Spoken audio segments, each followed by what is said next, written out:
parece que es positivo y eso se logra también por lo que fue la discusión de la Ley de Servicios de Comunicación Audiovisual. Aquella frase, tomá la voz, dámela a mí, el que no saltes de Clarín, cuando se promulgó la ley, y el voceo en la plaza, cuando se hacía este voceo, era porque la sociedad argentina, en su mayoría, digamos, en su mayoría o en un gran porcentaje, comprendió que esa pelea era la pelea por la libertad y la democracia, porque la erosión que generan estos poderes mediáticos es una erosión ni siquiera hacia la democracia, hacia la república, ¿no? Porque ¿qué relación tiene Clarín con la república? Ha sido los movimientos de representación popular como el kirchnerismo los que realmente tienen una relación con la cosa pública. ¿Qué relación tiene Macri, Abruj y todo el gobierno con el alquiler que la Unión Cívica Radical le dio al proyecto de Cambiemos, ¿no? ¿Qué relación tienen hoy con la cosa pública si no está relacionado con este ajuste fenomenal, esta erosión del poder adquisitivo, este tiempo de violencias habilitadas? Pero intervenir en momentos como este, en espacios como este, nos da la conciencia para que cada uno después reproduzca, como decía Walsh, ¿no? A mano, a máquina, a mimeógrafo. Bueno, hoy es a Facebook, a Twitter, a Instagram, a YouTube, reproduzca la información, porque es cierto que la información es la manera de luchar y que de estas peleas no se sale indemne, si lo sabrás vos, ¿no? Voy a leer la última frase del libro, el último párrafo del libro. Dice: la matriz corrupta y genocida del neoliberalismo necesita de esos jueces. Mantener a raya a los autoconvocados de la desesperación es primordial, y los preparativos de cada mañana incorporan a carros hidrantes que amparan el ataque de grupos que abren las calles a sangre y fuego, palazos y detenciones. La justificación es que todos sus enemigos son parte de la corrupción que hay que arrancar de la vida de la nación. Los diarios avalan la necesidad de esos despliegues de los jueces y los policías.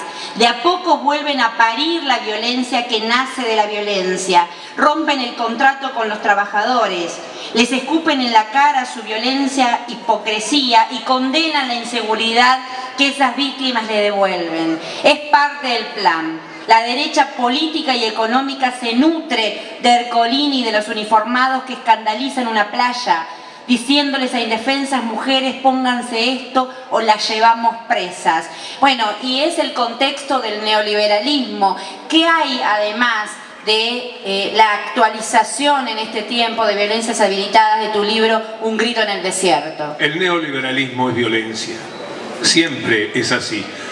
Durante muchos años, estos últimos años, los medios de comunicación jugaron con el tema de la violencia. Por supuesto, el capitalismo siempre va a ser violento. Hay diferencias insalvables que determinan que muchísimas personas cometan delitos y que después que se comete un delito que puede ser un robo de una manzana, viene uno más grave y un día es un robo violento, y que estamos expuestos a una especie de lotería en nuestra vida. La vida del capitalismo, cuando es salvaje, como está ocurriendo otra vez en la Argentina, es así. Pero era mentira como ellos lo planteaban. En la Argentina, a la salida del neoliberalismo de los años 90, se produjeron entre 1997 y 2002 el récord de crímenes que se cometieron en el país. 3.800 desde 1997, hasta llegar al 2002, la cifra más alta de crímenes que vivió la Argentina, 4.600. A partir de ese momento, 2003, 2004, 2005, 2006, fue decreciendo hasta llegar a un promedio de 2.700, es decir, casi 2.000 crímenes menos que aquellos que se habían cometido en el año 2002. Y 1.000 crímenes menos que el promedio de los últimos 5 años de neoliberalismo que habíamos tenido en la Argentina. Pues ahora vamos a tener la desgracia de que retorne ese tiempo. Me pareció ver hoy en la tapa de los diarios que ya hablan de más hurtos, de más robos violentos. Sí, esto va a suceder.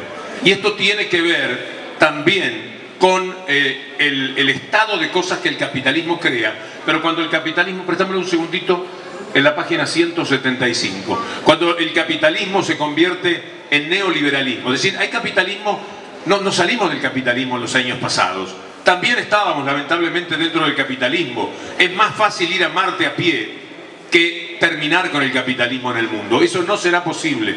Lo que se puede es de vez en cuando domesticar un poco al monstruo. Y es lo que ocurrió en los años pasados. Indudablemente, ese monstruo fue domesticado. Si cuando estábamos en el 2002 había 67% o 65% de jubilados, y cuando estábamos en 2015 había 97% de jubilados, es que ese monstruo estaba siendo domesticado.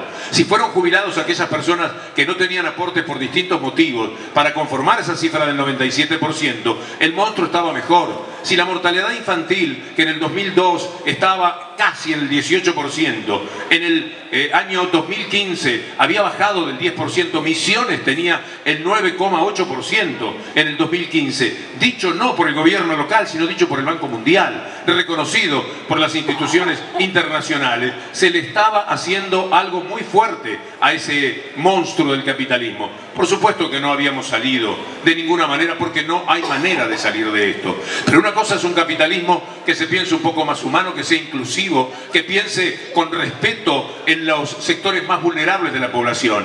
Y otro es un capitalismo como este, en el cual no tiene ningún problema en retornar al robo de los que menos tienen para los que más tienen. En los años 1930, cuando estos tremendos zánganos del capitalismo, de los medios de comunicación, hablan del gran país, en 1930, el 70% de la renta era para la élite dominante y a la clase trabajadora solamente le quedaba el 30%, a los que se rompían el lomo trabajando, solamente el 30%. ¿Eso cambió cuándo? En 1945. ¿Saben ustedes por qué? No necesito decírselo. En 1948 la renta había llegado al 48 y pico por ciento. Es decir, los obreros, los trabajadores de la Argentina se estaban quedando con la mitad de lo que el país recauda, de lo que el país produce. Y en los años de la dictadura eso bajó abruptamente, porque había crecido de nuevo, bueno, bajó en el 55, ¿saben por qué? Otra vez al 35, el 32%. Solo eso le quedaba a los trabajadores. Pero hubo gobierno peronista en los años 70. Estos son datos indiscutibles, datos que se encuentran absolutamente en cualquier sitio. Y otra vez había pasado a ser más del 40% la renta que le correspondía a los trabajadores. Llegó la dictadura. La dictadura tiró todo eso para abajo. Y cuando se llega al 2002, estábamos otra vez 30% de la riqueza del país para toda la clase trabajadora. En los años que transcurrieron se llegó al récord de toda la historia. El 52% de la renta le correspondió a los trabajadores. Y esto, de alguna manera, es domesticar al monstruo neoliberal. Esto es ponerle por lo menos un dique a su avasallamiento sobre nuestros derechos.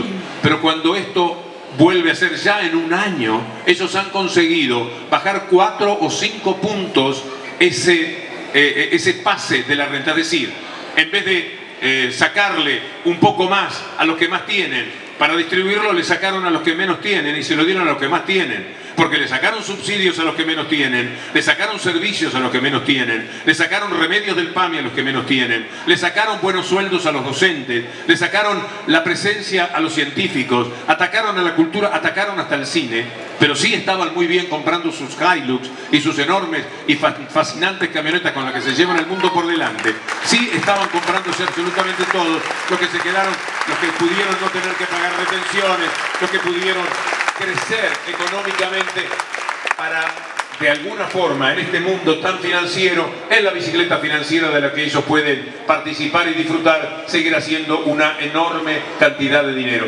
Otra vez vamos a estar en la misma, otra vez estamos retornando a un mundo de crímenes. Yo voy a leerles una parte que es de las del libro, la que más me gusta. ¿Tus lentes cuánto tienen de aumento? ¿1?